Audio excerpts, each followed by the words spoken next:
The psychology of money नामक यह पुस्तक हमें धन के बारे में एक महत्वपूर्ण दृष्टिकोण प्रदान करती है। वित्तीय सफलता केवल ज्ञान या गणनाओं पर आधारित नहीं होती, बल्कि यह हमारे भावनात्मक और मनोवैज्ञानिक कारकों से भी गहराई से जुड़ी होती है।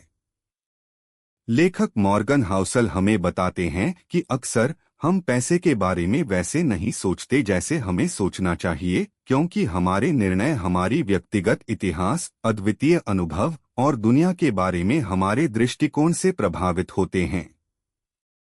पुस्तक का एक मुख्य नैतिक यह है कि वित्तीय सफलता का रहस्य केवल अधिक कमाने में नहीं, बल्कि अपनी बचत और निवेश को बुद्धिमानी से प्रबंधित करने में निहित है। यह हमें सिखाता है कि अमीर बनना और अमीर बने रहना दो अलग अलग कौशल हैं। अमीर बनना भाग्य या जोखिम लेने का परिणाम हो सकता है, लेकिन अमीर बने रहने के लिए विनम्रता, मितव्ययिता और इस समझ की आवश्यकता होती है कि बाजार अप्रत्याशित हो सकते हैं।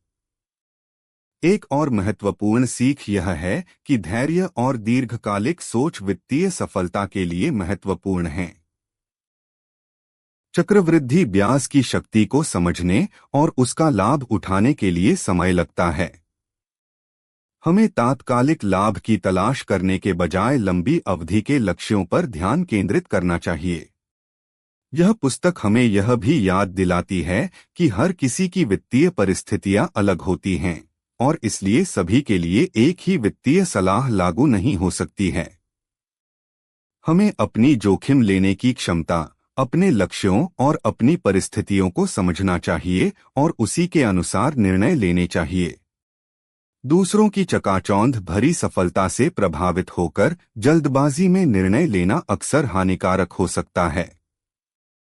अंततः द साइकोलॉजी ऑफ मनी हमें सिखाती है कि पैसे का अंतिम लक्ष्य खुशी और मन की शांति प्राप्त करना होना चाहिए, न कि केवल अधिक पैसा जमा करना।